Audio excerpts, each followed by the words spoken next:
guys, and welcome back to another video right here on Tetrabit Gaming. I'm sure we've all seen the many challenges that various YouTubers have put Mario through recently. You know the ones. Stuff like beating a game while not collecting any coins, or only facing in one direction. There is, however, one challenge that I haven't seen anyone take on yet, and it's something that I've been wanting to solve for a long time. I wonder if it's possible to beat Super Mario 64 without touching the ground. Now, if you've seen me play Super Mario 64 ROM hacks, either on my channel or with the Minus World lads, you may know I like to dabble with a little bit of moon jumping here and there. The anti-cheating police are here. This moon jump cheat in Super Mario 64 lets us infinitely jump, and this is what I'll be using to take on this challenge. Before we start, let me just quickly set out some ground rules for this video. Here, ground will be referred to anything that Mario can stand and walk on. This includes flooring, snow, ice, blocks, and of course, the ground. There are also certain things in Super Mario 64 which absolutely require Mario to touch the ground, like opening a door or leaving a level. So if you're a purist, I guess the challenge ends here, since you can't even enter the castle. But for the sake of this challenge, and to even give it a chance at being possible, these unavoidable instances will be exceptions, and we'll just call them meta ground touches. And to limit these unavoidable touches and make things even more interesting, I got rid of all non-essential doors in the game, leaving only ones which are required to load a new area. To beat the game normally without any additional exploits, 70 stars are required, so that'll be our goal. And with all of that said, let's begin this challenge in 3, 2, 1. The iconic intro cutscene begins, Mario jumps out of the warp pipe, and after getting the easiest Lakitu skip of my career, one meta ground touch later, and we are inside Peach's castle. I should mention that although I did have all the doors removed in the game, and I guess I could go fight Bowser right away if I wanted to, I will still progress through the game as normal, and I'll only go through a door if I have enough stars that it would normally require. And speaking of the missing doors, I thought going through them would be much easier than it is. It turns out that even though it looks like there's more than enough room for Mario to squeak through, there's actually an invisible part that makes the doors pretty difficult to get through without touching the floor. The easiest way I find is to try and keep as low to the floor as possible and try to move through the door fast. It's definitely doable, it just always takes a few tries. Or 100. And with that, onto the first level, Bob-omb Battlefield. Now right off the bat, I realized that some stars just weren't gonna happen in this run, like getting the star behind the Chain Chomp, since it requires you to ground pound on the wooden pole, and no bomb clips are happening anytime soon. Another star that's impossible for this challenge is the one you get for defeating King Bob-omb. It looks like King Bob-omb is only programmed to react to Mario if he is on the ground near him. Otherwise, he doesn't even acknowledge Mario, and will just keep on waving forever. He doesn't even have any collision detection either. On the brighter side, we can easily levitate to the platform in the sky to get our first star. Nice, 69 to go. Next, we can do the Mario Wings to the Sky Star without the wing cap. And you know, it's actually almost easier this way. Getting all 8 red coins in the stage isn't all too bad for the most part, you just have to time the jumps for some of them well, so you can get them without touching the ground. Unfortunately, since I couldn't defeat King Bob-omb, the second star from Koopa the Quick was inaccessible. Even if it was though, I assume we wouldn't be able to interact with him either without touching the ground. With 3 stars in hand, onto the next stage, Whomp's Fortress. And as I've come to expect, just like King Bob-omb, the Whomp King also isn't programmed to react to Mario unless he is standing on the ground near him. So cross that one off the list too. And just like with Koopa the Quick, since we can't defeat the Whomp King, this makes getting the next star for climbing to the top of the fortress also inaccessible. And although we can see the star from afar, without talking to the red Bob-ombs and accessing the cannon, there is no easy way to get to the star in the wall without touching the ground. I tried many things for quite a while, but with no success. The red coins were all pretty easy, the star in the backside of the castle was easy as always, and this was by far the easiest owl-less caged star ever. Oh yeah, I haven't mentioned it in more detail yet, but as I stated in the intro, Mario needs to touch the ground one way or another to exit a level. Normally you exit the level after getting a star, but with the Moonjump code we can cancel that sequence and keep playing in the stage, leaving pausing the game and exiting the course the only other way out. But you can only exit a course if stationary on the ground, and for this challenge that's no good. So what I've been doing to keep things fair and minimize the meta ground touches is after getting all of the stars in a possible level at once, I would just let Mario finish his animation and return back to the castle after collecting the last star. Anyways, back to the challenge and onwards to Cool Cool Mountain. As I usually like to start, let's jump into the cabin chimney to try and get the slide star. If you know kind of where to aim to do the slide skip, this part isn't too bad. After another meta ground touch to open the door outside of the cabin, the first star in this course is ours. Don't even bother with the penguins in this course, as there's no way those stars are happening since we can't interact with them or even pick up the lost penguin without touching the ground. And the same thing goes for the snowman who lost his head. Wall kicks might work, but Moonjump works even better to get this star. And once again, all the red coins in this stage are a breeze. Before moving on to the next course, I want to tackle some of the castle's secret stars first. Already having some practice with slides, let's first try out the Peach's secret slide.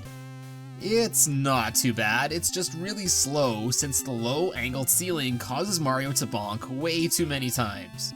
I did it eventually, but there is no chance I'm getting the bonus star here for completing the slide in under 21 seconds.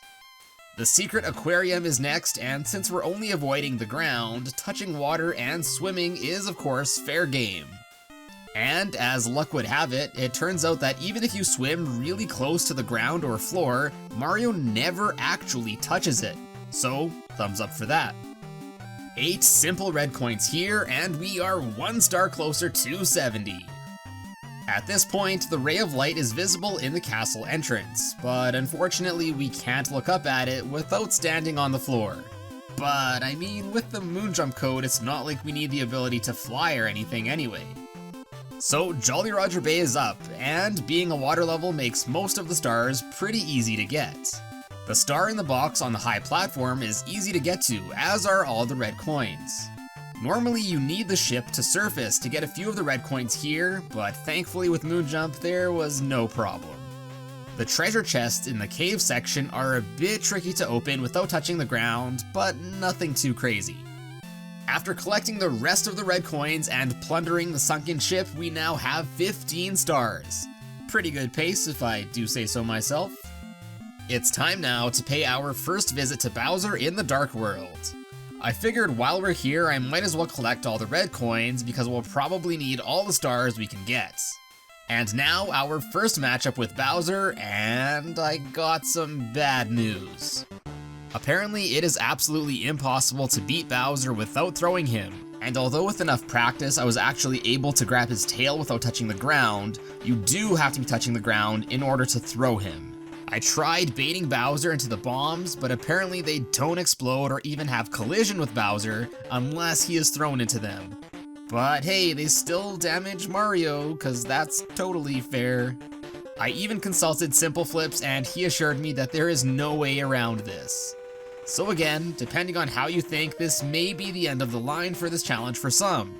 But for the sake of this video, I'll make another meta touch exception for it since it's pretty much unavoidable. And hey, we can still Moonjump after grabbing Bowser, which looks pretty weird. The first Bowser key is ours, and onwards we march. I guess we could have played Big Boo's Haunt before Bowser won, but oh well. First, let's jump right up to the Big Boo on the balcony and bring him his second death quickly.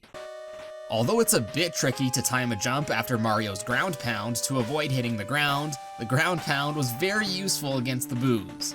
So I thought hunting the rest of them in the course for 1 star wouldn't be so bad. But once again, the message from each Boo and triggering the other Big Boo to spawn in the foyer requires Mario to touch the ground. And once more, since we can't get that star, we also can't get the second core star from Big Boo's merry-go-round. Bummer. But on the flip side, by flying up we can easily bypass the entire Haunted Books room. Most of the red coins in this stage aren't too bad except for the ones under the coffins, which are pretty annoying to get. And without the vanish cap, that's pretty much all we can do in this stage. As a quick little aside from the challenge, I found something pretty funny with the moon jump cheat when entering this course.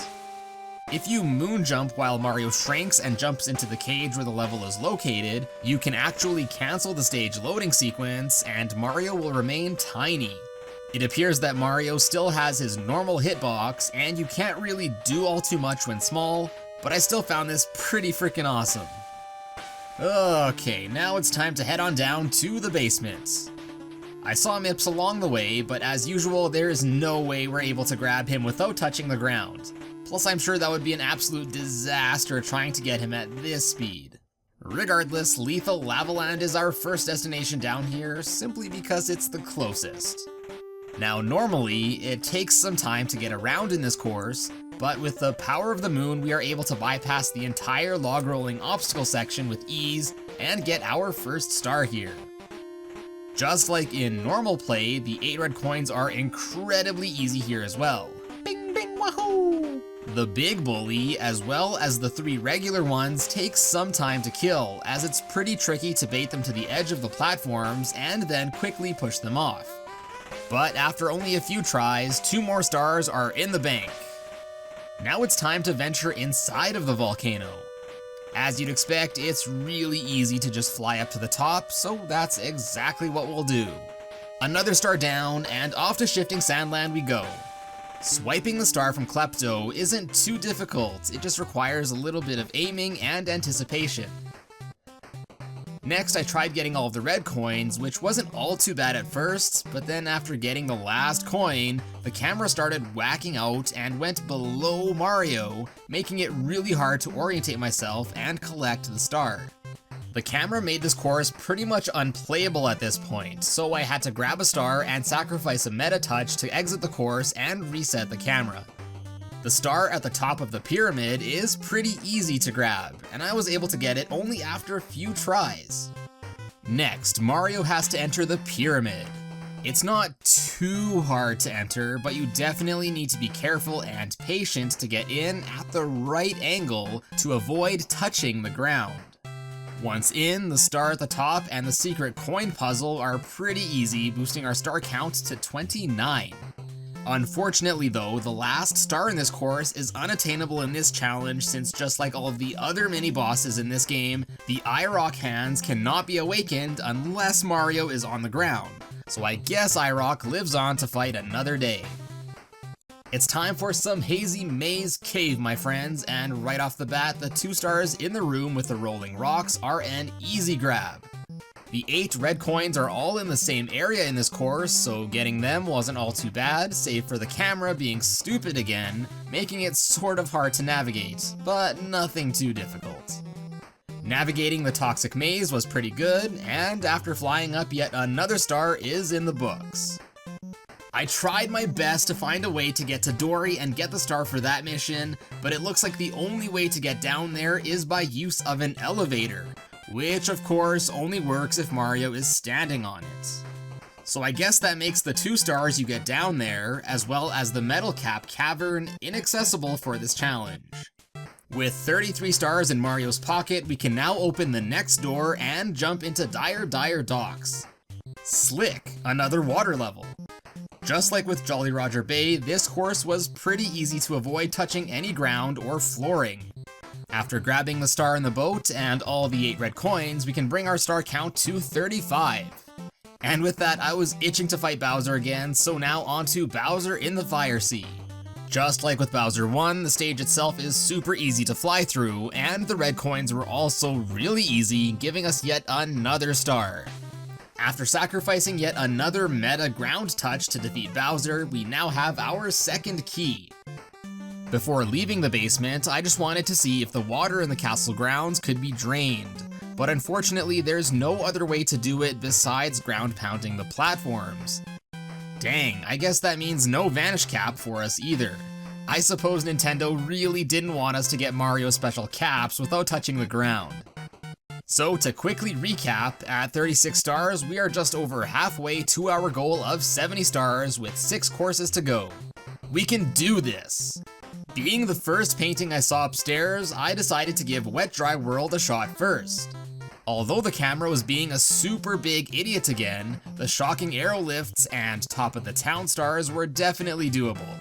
Other stars like the Express Elevator and Course Secret Location stars were impossible since both require Mario to touch the ground, to move the elevator down, and push boxes respectively. Next, let's hit up the hidden underwater town. The camera really does not seem to like me in this course. I'm not gonna lie, it was a bit tough to grab all the red coins down here with the camera, but I somehow managed to do it despite hardly knowing where I was going half the time. And without the Vanish Cap unlocked, the final star here is yet another we aren't able to get. Next up is probably my favorite course, Tiny Huge Island. Usually when I start this course, the first star I head to is the fight with Wiggler. But since we can't ground pound the top of the mountain to drain the water, that fight is another one we have to forego for this challenge. So you know what that means, off to shrinking Mario to scrap with some piranha plants we go. Since Mario can defeat them by simply just jumping on them, killing all these weeds was easier than using Roundup. Next is the star at the top of the mountain, easy peasy. And then the only other star I could think of doing was to collect all the red coins inside the cave. Getting through the entrance here without touching the ground was really difficult since the opening is so small, but eventually I was able to squeeze on through. And once inside, the coins weren't much of a challenge. And it turns out my prediction for Koopa the Quick was right. Since we can't touch the ground, just like everyone else, the Quickster can't be interacted with.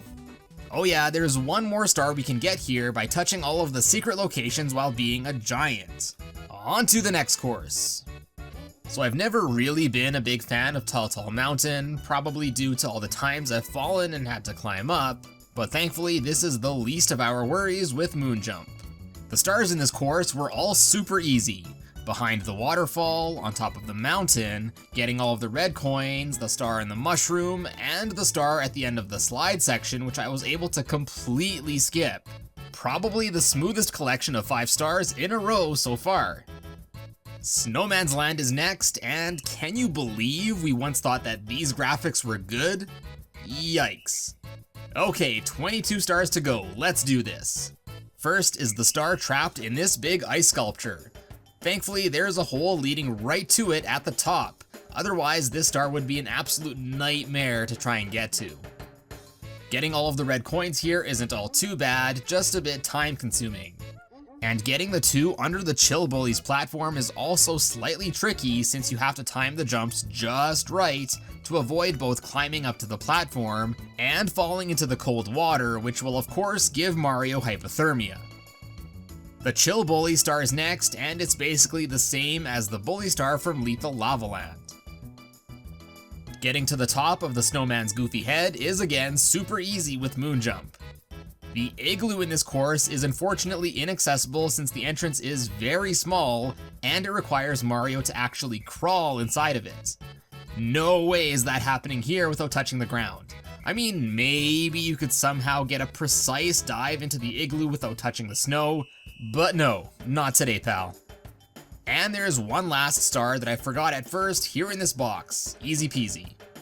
With only 17 stars to go, it's time to head upstairs once more to the next room.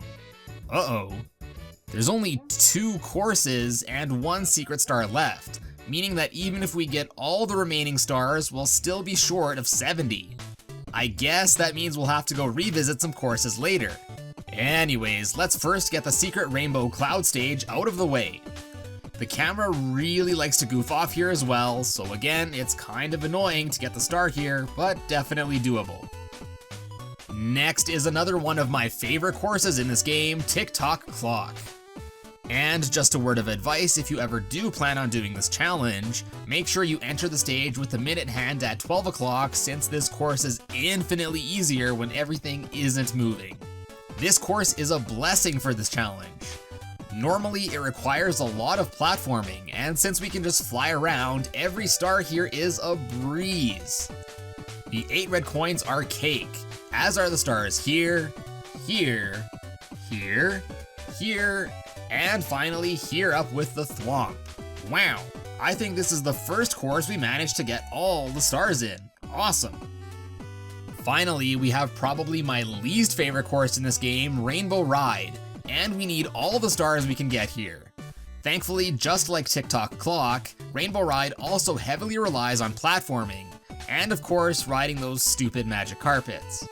Again, both of these things are easily bypassed, and we can reach all of the red coins and stars in this course no problem. Well, that is except for the star at the top of the big house. To our misfortune, there is a gust of wind that blows Mario away from a certain direction, which doesn't let us get even close to the house.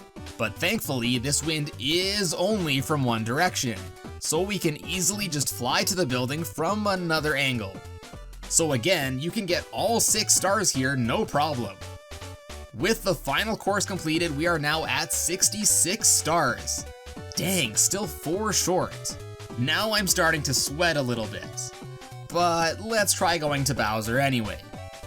Well, there is no way we're going to get enough speed here to bypass the never-ending stairs with this frontwards infinite jump, so guess we'll have to go back and get some more stars that we missed. I reckon some 100 coin stars we didn't even attempt may be our best shot. So first, let's go back to Tick-Tock Clock, which was really good to us earlier.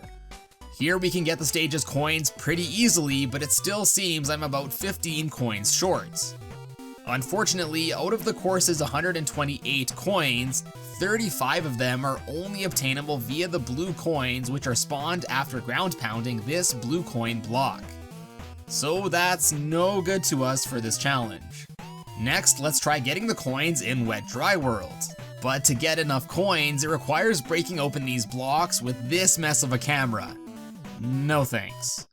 So I guess we have to come full circle and start back at Bob-omb Battlefield. With all the red coins and rings of coins in the sky, most of the coins here are easy to get. I started to get pretty nervous towards the last few coins, but thankfully there are a few Goombas to help us get to 100. Next, let's revisit Cool Cool Mountain because I know there are a bunch of coins on the slide that we can get. However, they're pretty tedious to grab to say the least.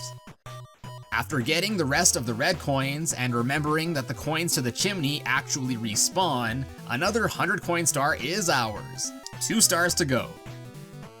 Whomp's Fortress is next on my list, and thanks to all the blue coins we can get from the piranha plants, getting 100 coins here isn't all too bad. Until I realized I was 5 short. That is, until I remembered I could ground pound on the Whomps to get some more coins, as long as I jump in time to not fall through them and touch the ground. 1 star left, let's go! When I do the 120 star races with Minus World, I usually volunteer to get the 100 coin star in Tiny Huge Island. So since I'm pretty familiar with the coins there, that's where we're headed next. Since each giant Goomba gives us a blue coin if you ground pound on it, this star was simple as long as I didn't fall through them to the ground. Of course, I botched it a few times, but thankfully there are more than enough coins in this stage to make getting 100 pretty easy. Awesome, we did it! 70 stars! Looking back at this run while editing, in hindsight, I realized there are several stars that I could have gotten that were much easier than the 100 coins. Like the one on the Unagi Eel's tail in Jolly Roger Bay, the elevator tour in Lethal Lava Land's volcano, and not to mention more stars from Dire Dire Docks. Ah well, either way, with 70 stars in our collection, it's off to Bowser in the Sky we go. As with the last 2 Bowser stages, getting to the end of the stage is simple, and I didn't even need to get all the red coins this time.